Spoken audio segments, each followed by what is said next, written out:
A very warm welcome to WBA family as we celebrate World Business Angel Investors Week 2024 from 17th to 23rd June. I'm so excited and proud to showcase India's ever-growing and robust startup ecosystem. The global theme for 2024 is fostering diversity and inclusion in entrepreneurship, building stronger business ecosystem. This is absolutely essential and important in present times, especially when there are so many uncertainties and challenges that the global economy is facing.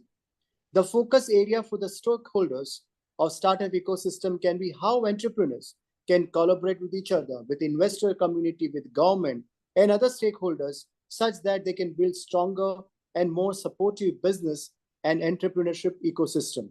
Also, the importance of diversity and inclusion in entrepreneurship, and what strategies one can have which can create more inclusive and equitable business environments. And I'm so happy to have with us Mr. Ramanan Ramanathan from India, who has kindly agreed to share his views, thoughts on the same, but from India's perspective. He is very well respected and followed at India by all the stakeholders, be it by the government of India, by appointing him as the first mission director of Atal Innovation Mission and additional secretary at Niti Aayog, to many incubators across India, to investor community at India, as well as young entrepreneurs across India. Mr. Ramanathan at present is chairperson of New Zealand Trade Enterprise India Beckhead Advisors. He is board members of various institutions like Indo-Israel Innovation Forum, Indo-US Science and Technology Forum. He is also senior fellow of IIM Bangalore, and he is also legal advisor to UNICEF and UNDP Growth Innovation Yuva Program.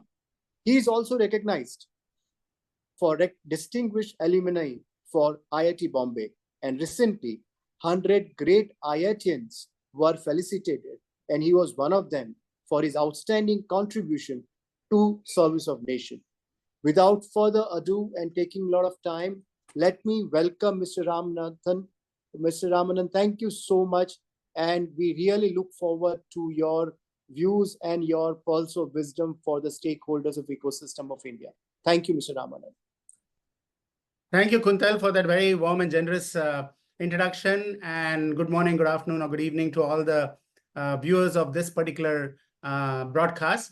I'm indeed delighted and I feel very privileged to be part of the WBAF forum, focusing on a topic that is very important, not only for India, but for the rest of the world. Innovation is here to stay. The world of startups is here to stay. And it is very important to see how innovation can accelerate and galvanize to be addressing the problems that the world faces and India faces. After all, India is a country of 1.3 billion plus people. We have more than 1.4 million schools in our country. We have more than 10,500 engineering and related institutions. We have over 39,000 colleges. We have over 150 million young students who are going to be entering into the workplace over the next 5 to 10 years.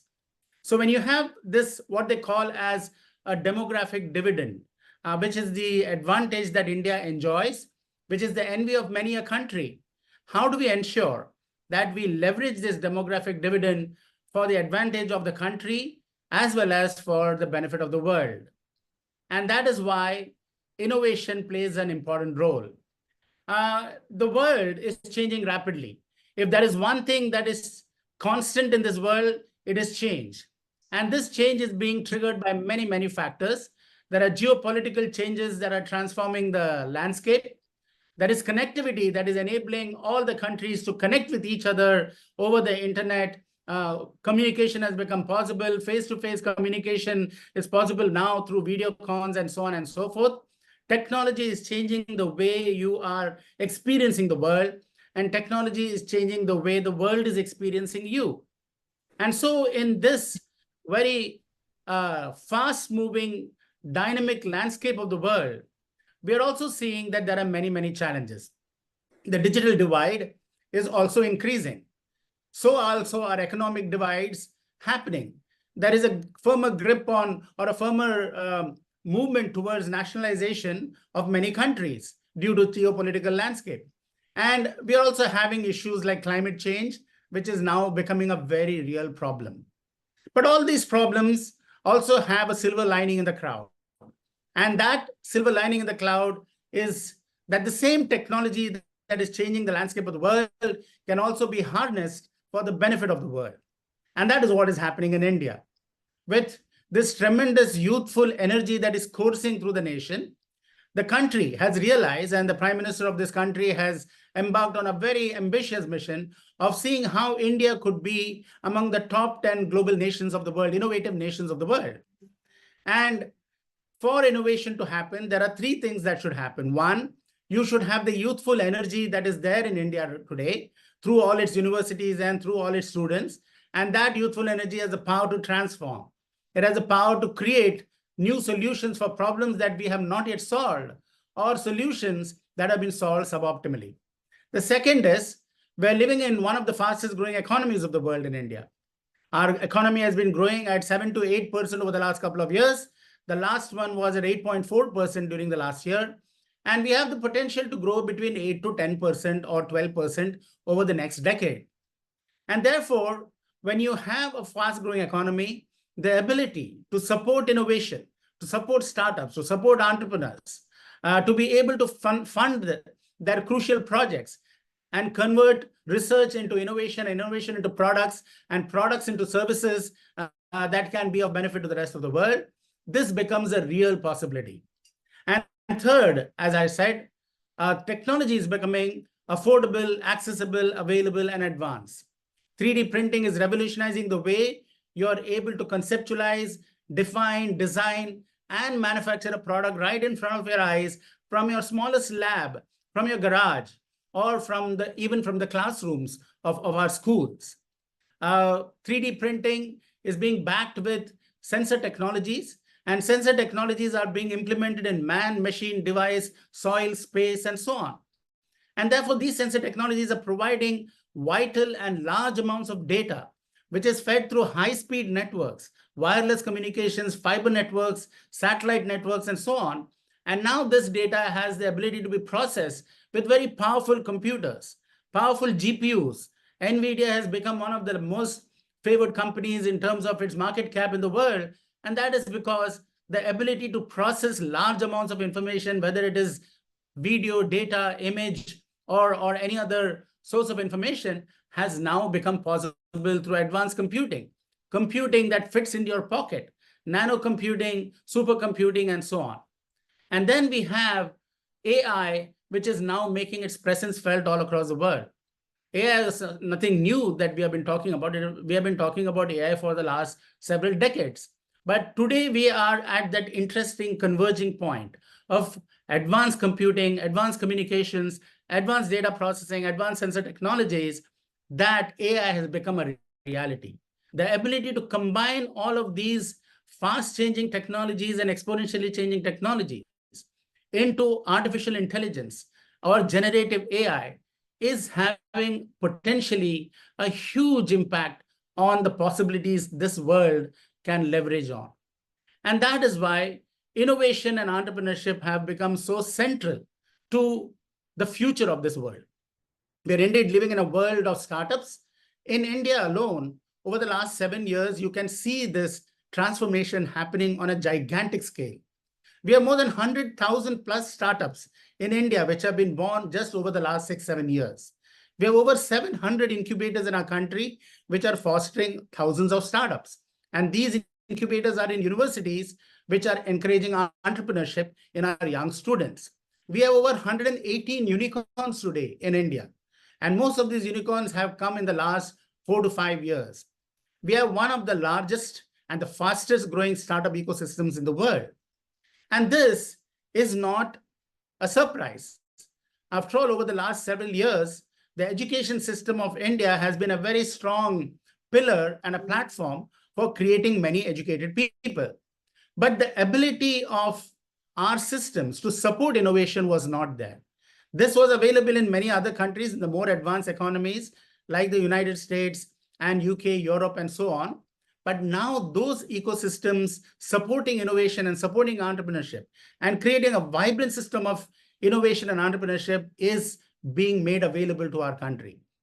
And so it is not surprising that the government has embarked on an ambitious mission to not only create a vibrant system of innovation and entrepreneurship, but also to enable a culture of innovation and a culture of problem solving to be inducted into the minds of the young at the school level.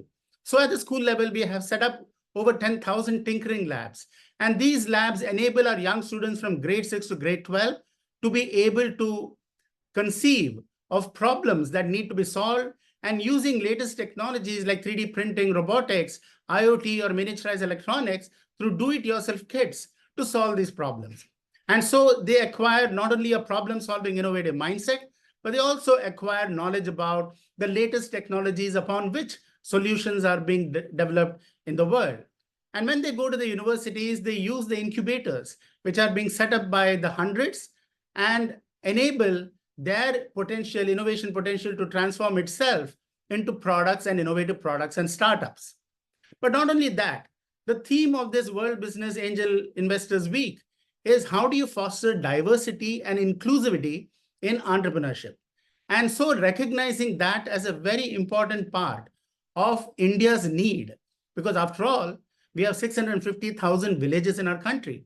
We have 715 districts, out of which 115 are called aspirational districts because they're at the bottom of the pyramid in terms of basic access to healthcare, education, clean drinking water, sanitation, waste management, affordable housing. How do we ensure that we develop solutions to address these challenges? Because still about more than 12 to 13% of our country is still below the poverty line. So we need to address these challenges even as the GDP of our country grows and the economic wealth, overall economic wealth of the nations grow. And therefore, inclusivity, gender equity, diversity in innovation and entrepreneurship becomes very important. And this is why 70% of our incubators in India are located in tier 2, tier 3 cities of our country. You see, we have more than 8,000 small towns and cities, but we have only 8 tier 1 cities in our country. And a lot of people from all the 650,000 villages and the 715 districts migrate to these 8 tier 1 cities. That's not a sustainable proposition. So if you want a sustainable proposition for a country, you need to create 8,000 hubs of innovation and local job creation. And that is what the country has embarked itself to do. That will address the challenges that this country faces, and in a sense, the world faces.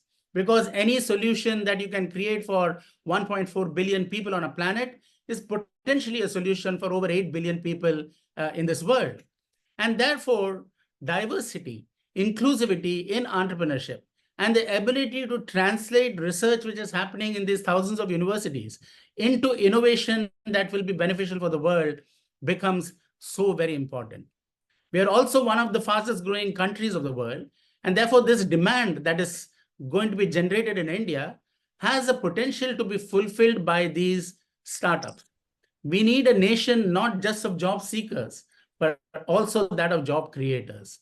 And these job creators should come from the women of the country as well as from the male population of our country. Over 50% of our people are women in our country.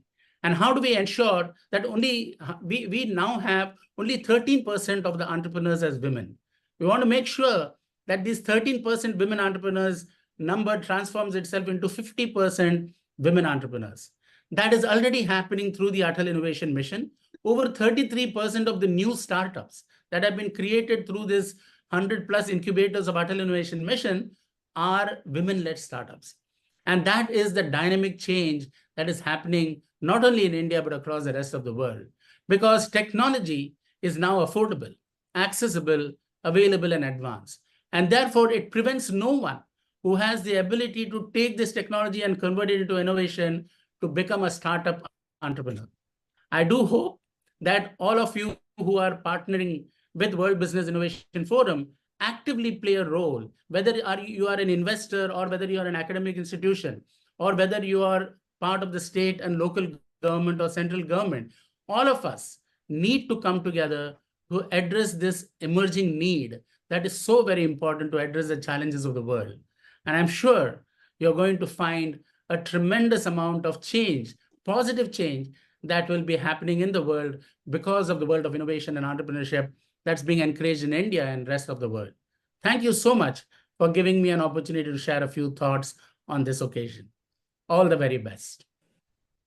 Thank you. Thank you so much, Mr. Ramanan. And we are really delighted and privileged to have your this keynote speech on this very interesting topic and so relevant topic, as you rightly mentioned.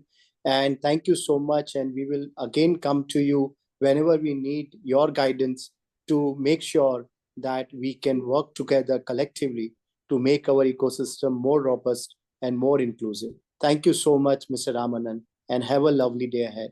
Thank you. Bye-bye. Thank you, Kuntal. Thank you.